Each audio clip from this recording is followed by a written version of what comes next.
need to evacuate now! Move it! The reactor core was screaming. Not metaphorically. Actually screaming. A metal-shearing, physics-defying shriek that made the entire station vibrate like a tuning fork dipped in nightmare fuel. Mia stood in the reactor chamber doorway, her small human frame barely filling half the entrance, staring at the massive blue-white energy sphere that was currently trying to tear itself apart. Around her, engineers from 17 different species were sprinting in the opposite direction, their various limbs, tentacles, and appendages flailing in universal terror. Catherine, the insectoid station commander, with his bronze chitinous armor plates gleaming under the emergency red lights, skittered backward on all 6 legs, his compound ruby-red eyes reflecting the unstable core. His mandibles clicked rapidly, the insectoid equivalent of hyperventilating. "Evacuate! Everyone evacuate!" Catherine's mandibles clacked, his front 4 limbs gesturing frantically at the fleeing crowd. Core breach in 93 seconds. Mia didn't move. She was too busy squinting at the energy readings on her handheld scanner, her head tilted like she was trying to solve a particularly annoying crossword puzzle. "Huh," she said, tapping the device with one finger. "That's weird."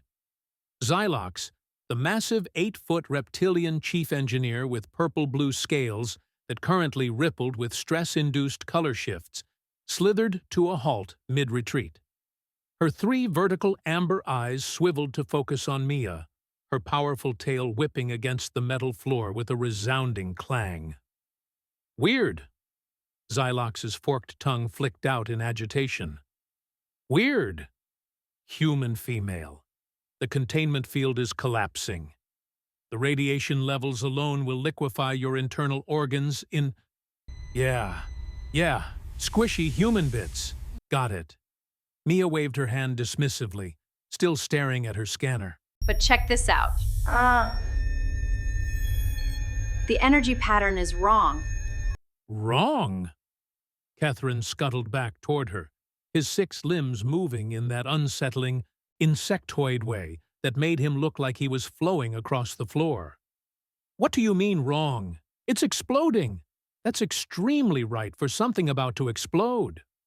Mia finally looked up from her scanner, her expression one of mild annoyance rather than terror.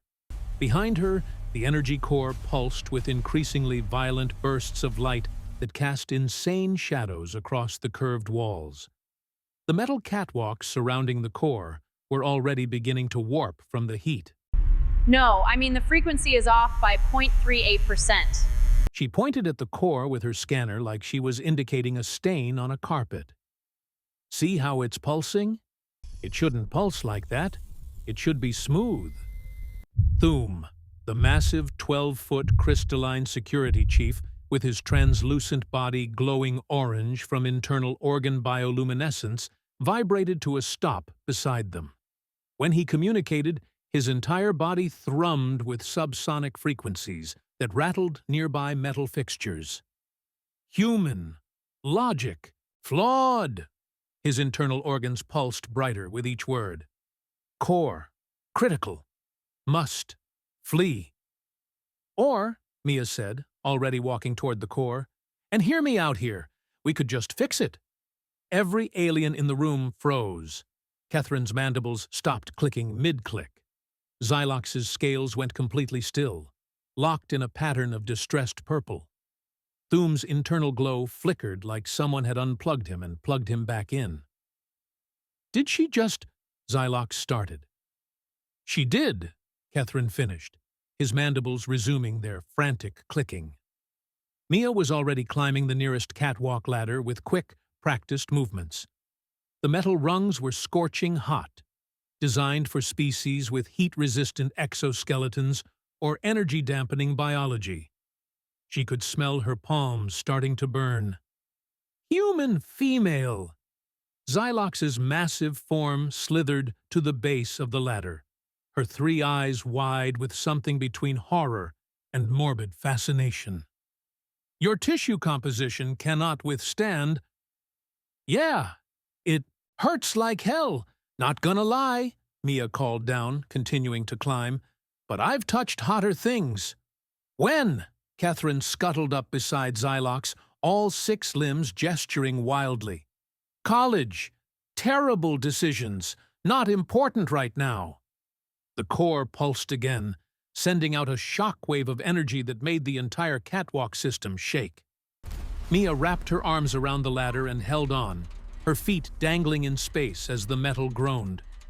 Nexara, the amphibian medical officer with sleek dark green skin and bioluminescent patterns that had shifted from calm blue to alarm orange, rushed back toward the core chamber.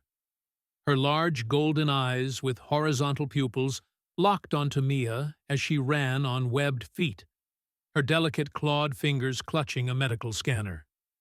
This is medically inadvisable. Nexara's bioluminescent patterns pulsed rapid-fire red across her skin. Human physiology cannot survive the radiation exposure. Your cellular structure will. We'll be fine if I'm only up here for 38 seconds. Mia reached the first catwalk platform and pulled herself over the railing. Her hands left sweaty, slightly singed prints on the metal. Which is how long I calculated I can survive before the bad stuff starts happening to my DNA. 38 seconds? Catherine's bronze armor plates rattled. The core will breach in 71 seconds. Cool. That gives me 33 seconds to get back down.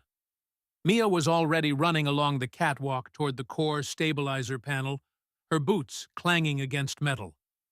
Plenty of time. That math doesn't account for the climbing. Xylox's tail slammed the floor in frustrated emphasis. I'm gonna slide down. Way faster. The ladder is superheated metal. That's a future me problem.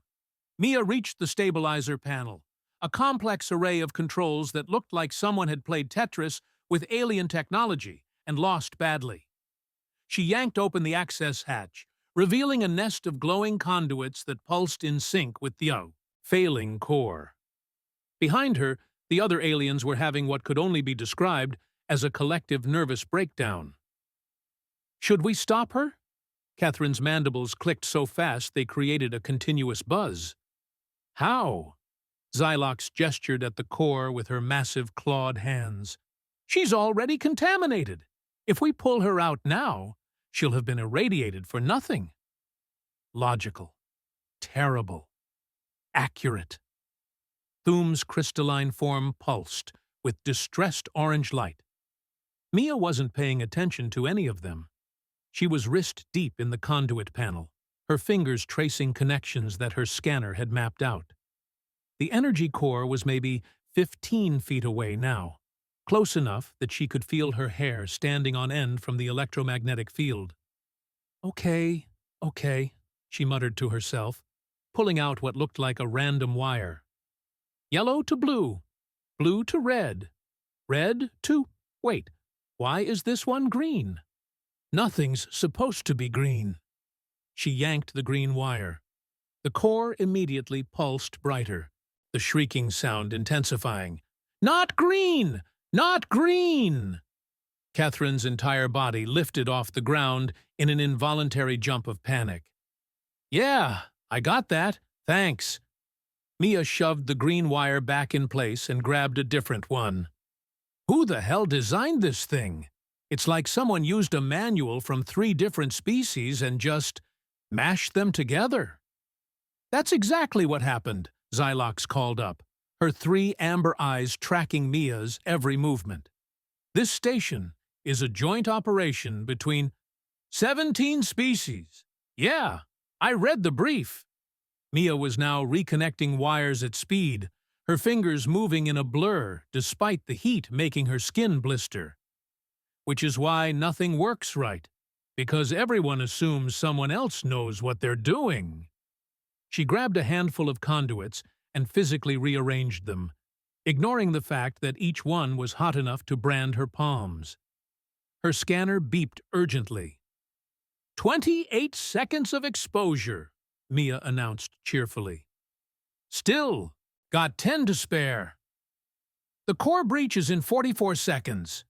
Catherine was now pacing in circles, all 6 legs moving in an anxious scuttle. "Fantastic!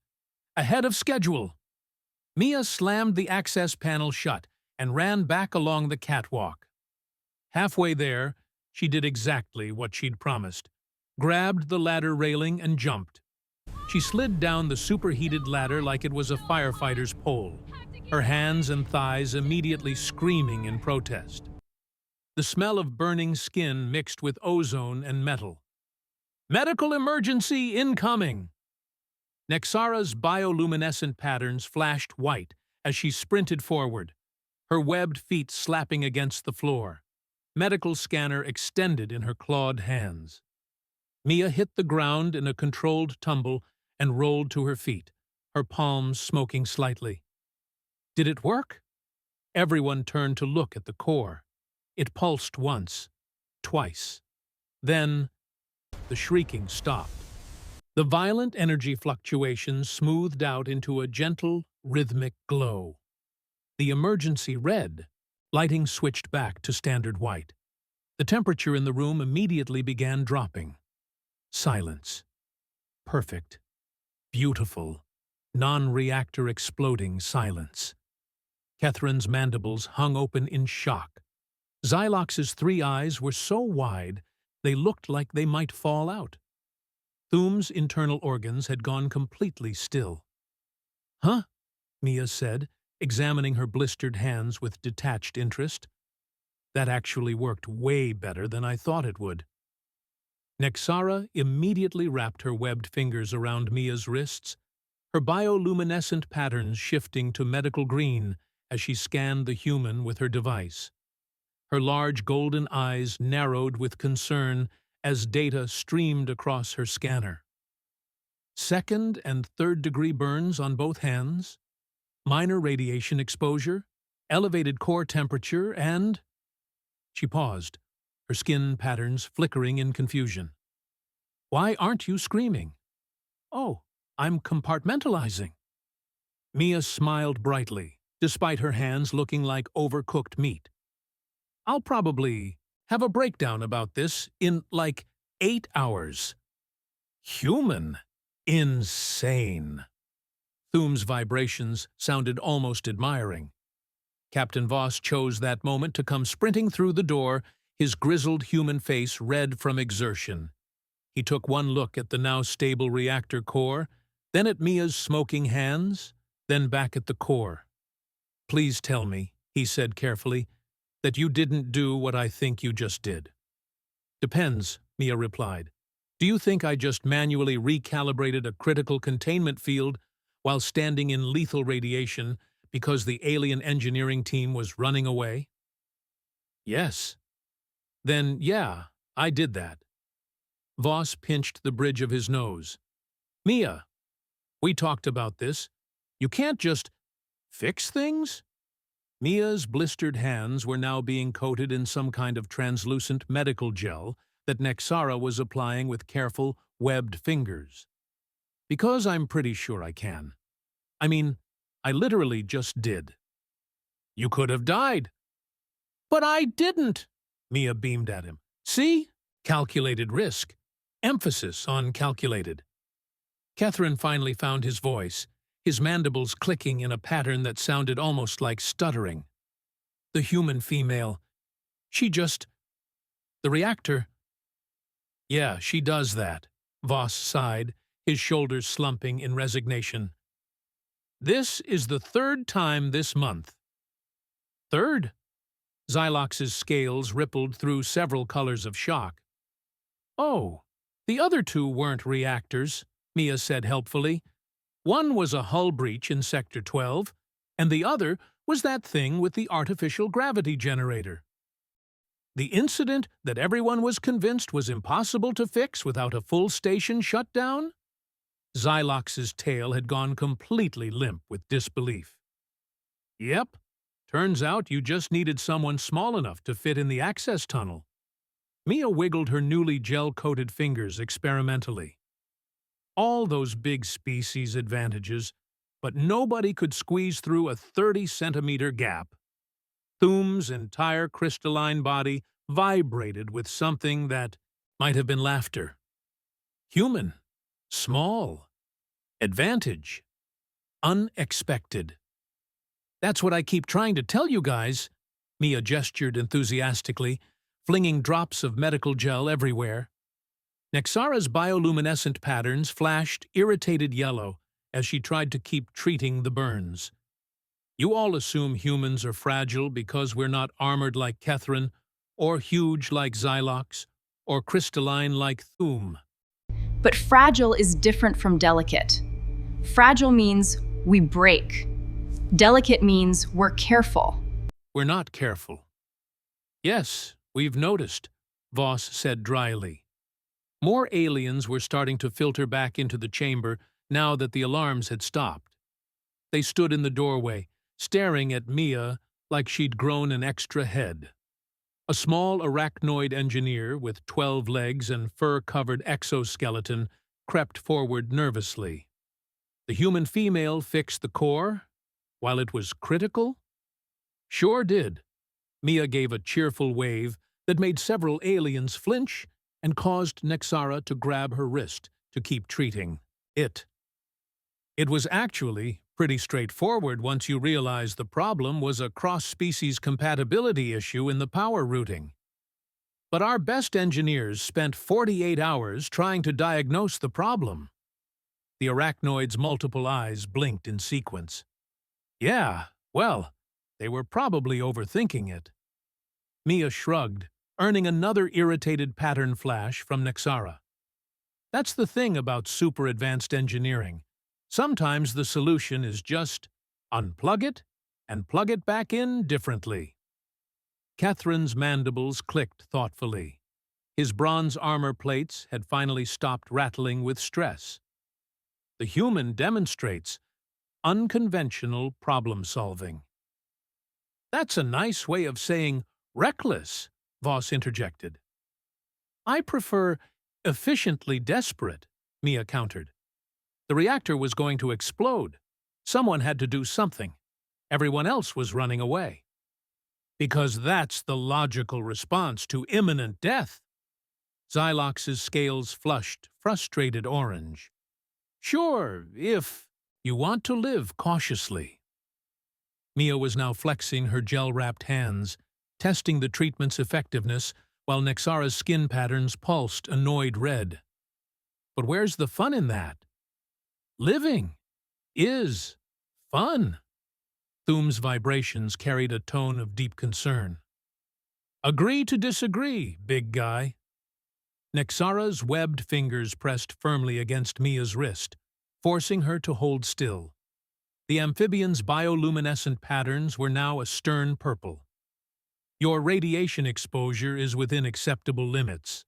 Somehow, despite all mathematical models suggesting otherwise. Humans are surprisingly resistant to stuff, Mia said. We evolved on a planet that was actively trying to kill us for most of our existence. You pick up a few tricks. Like resistance to lethal radiation. A new voice came from the doorway. An avian species with iridescent blue feathers and 4 wings stood there, his sharp beak clicking in disbelief. More like abnormally fast cellular repair and a really high pain tolerance, Mia clarified. The radiation damage will fix itself in a few days. Probably. Unless it doesn't, in which case, I'll deal with that when it happens. Every alien in the room looked at Voss with identical expressions of horror. Don't look at me, Voss said, holding up his hands. I'm not her supervisor. I'm just the guy who writes the incident reports. So many incident reports, Mia added helpfully. Like, so many. Kethryn scuttled closer to Mia, his compound eyes studying her with intense curiosity. The human female appears unconcerned with her injuries. Oh, I'm concerned, Mia said, but I'm more concerned about the reactor that was about to vaporize the station. Priorities, you know? Fascinating. Xylox slithered in a slow circle around Mia, her 3 amber eyes examining the small human from every angle. Human risk assessment is entirely backwards. Not backwards, Mia protested. Just different. You guys calculate probability of harm to self. We calculate probability of harm to everyone, then work backwards. That explains so much about human military history, the avian engineer muttered. Right? Mia grinned. We're real good at the whole sacrifice for the greater good thing. Sometimes too good at it, according to our therapists. You have therapists for that? Nexara's golden eyes widened, her bioluminescent patterns shifting to curious teal as she finished wrapping Mia's hands in specialized bandaging material. We have therapists for everything. Humans are a mess, but we're a functional mess. Captain Voss checked his datapad and groaned. I'm going to need statements from everyone. Again.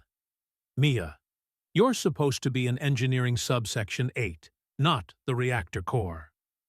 Yeah, but I heard the alarm and... You heard the alarm and ran toward the emergency instead of away from it.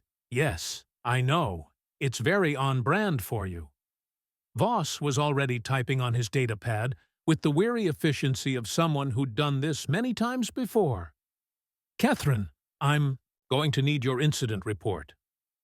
Catherine's mandibles clicked in what might have been amusement. The human female violated 83 safety protocols, exposed herself to lethal conditions, and single-handedly prevented a station-wide catastrophe. Again. That's going in the report verbatim, Voss said. Please do, Mia said cheerfully. I am trying to set a record. You already have the record, Voss's exasperated shout echoed off the curved walls. You've had it for 6 months. Nobody else is even close. Yeah, but I want to beat my own high score. Xylox's tail swayed thoughtfully as she watched the exchange. The humans have an interesting command structure. The subordinate is clearly insane, yet the superior appears resigned rather than disciplinary. Because discipline doesn't work on Mia, Voss said flatly. We tried. She got written up, did it again. We restricted her access codes. She bypassed them. We assigned her a monitoring partner, and he ended up helping her. In my defense, Mia said, Jenkins really enjoyed the hull breach repair. He said it was exhilarating. Jenkins is also insane. You're a bad influence. I prefer inspiring. Thume's crystalline form vibrated with definite amusement now. Humans. Entertaining. We try, Mia said, executing a small bow that made Nexara's patterns flash warning orange and her webbed hands reach out to steady the human. Don't move suddenly. Nexara's golden eyes were wide with medical alarm. Your tissues are still damaged? They're fine.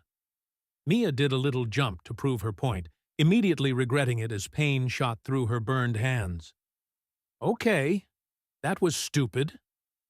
Yes. Thume's vibration sounded satisfied. More station personnel were gathering now, drawn by the news that the reactor crisis was over. The crowd was a colorful mixture of species: insectoids, reptilians, avians, crystalline beings, gaseous entities contained in pressure suits, and a few other humans scattered throughout. One of the other humans, a tall woman with graying hair and engineering insignia, pushed through the crowd. Mia fixed it? Mia fixed it, Voss confirmed. By going into the reactor chamber during critical failure? Yep. With her bare hands? Uh-huh. The woman turned to Mia. Can you teach the rest of us how to do that? No! Voss and Nexara shouted simultaneously, the amphibian's bioluminescent patterns flashing violent red for emphasis. Ah, come on, Mia protested. Think of the efficiency improvements. I'm thinking of the medical bay being permanently full of burned humans. Nexara's webbed fingers clenched into frustrated fists. One of you is bad enough. Catherine's mandibles clicked in a contemplative pattern. His bronze armor gleamed as he moved closer to examine the now stable reactor core. The human female's solution was crude, but effective. Our advanced diagnostic systems failed to identify the problem she solved in seconds. That's because your diagnostic systems were looking for complex failures, Mia explained. But sometimes the problem is just wire goes in wrong hole. No amount of quantum analysis helps with that. Wire goes in wrong hole, Xylox repeated slowly, her scales shifting to confused green. You're telling me that a multi-billion credit quantum reactor core nearly exploded because of incorrect wiring? Probably happened during the last maintenance cycle, Mia said. Someone from Species A fixed something according to their standards, which conflicted with Species B's configuration, which nobody noticed because Species C was in charge of quality control and they don't use the same reference standards. The gathered aliens exchanged uncomfortable looks. That's actually a significant oversight in our collaborative protocols, the avian engineer admitted. Yeah, you guys should probably work on that, Mia said. Just saying. Voss's datapad beeped. He glanced at it and sighed deeply.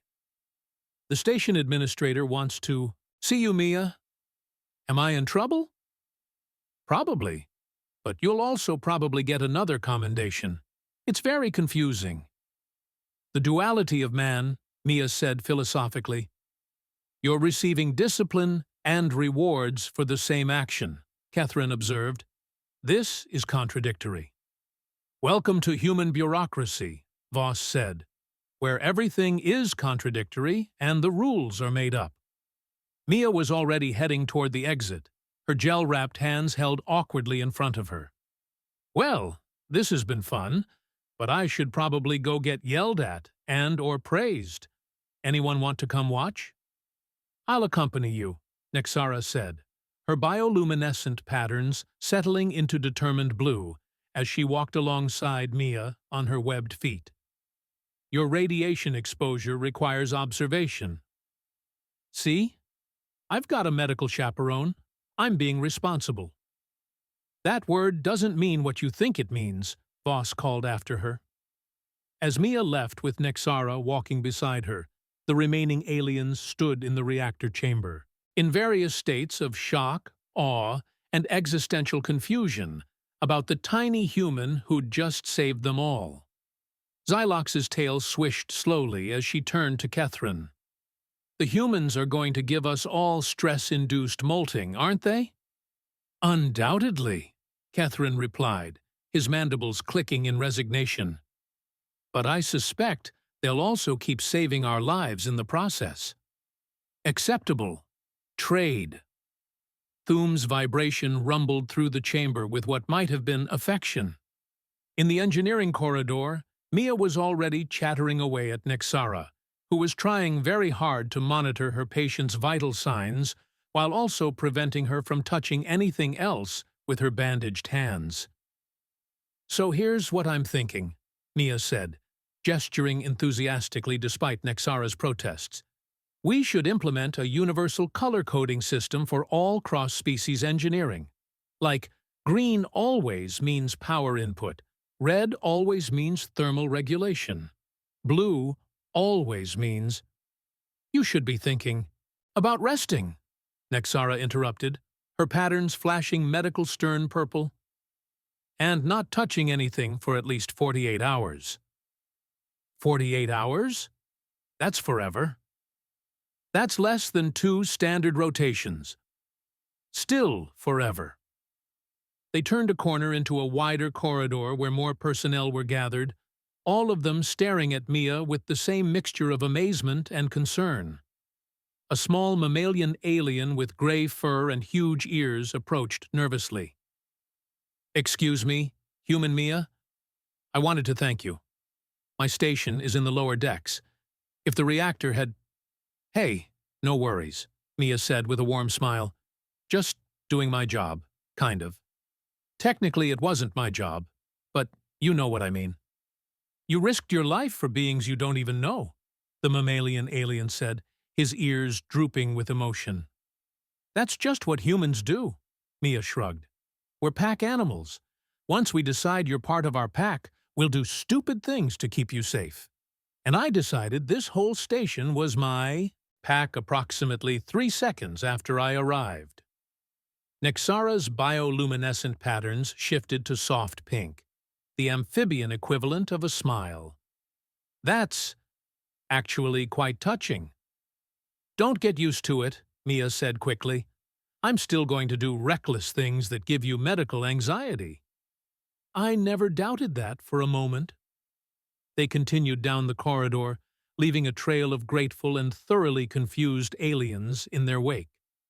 Behind them, the reactor core hummed with perfect, stable energy, a monument to the strange genius of a small human who saw a problem everyone else was running from and decided the logical solution was to run toward it with nothing but determination and some very questionable wiring knowledge. And somewhere in the station's administrative office, a bureaucrat was already preparing 2 forms, one for disciplinary action and one for a commendation. Both would have Mia's name on them. Both would be entirely justified, because that was just how things worked when humans were involved.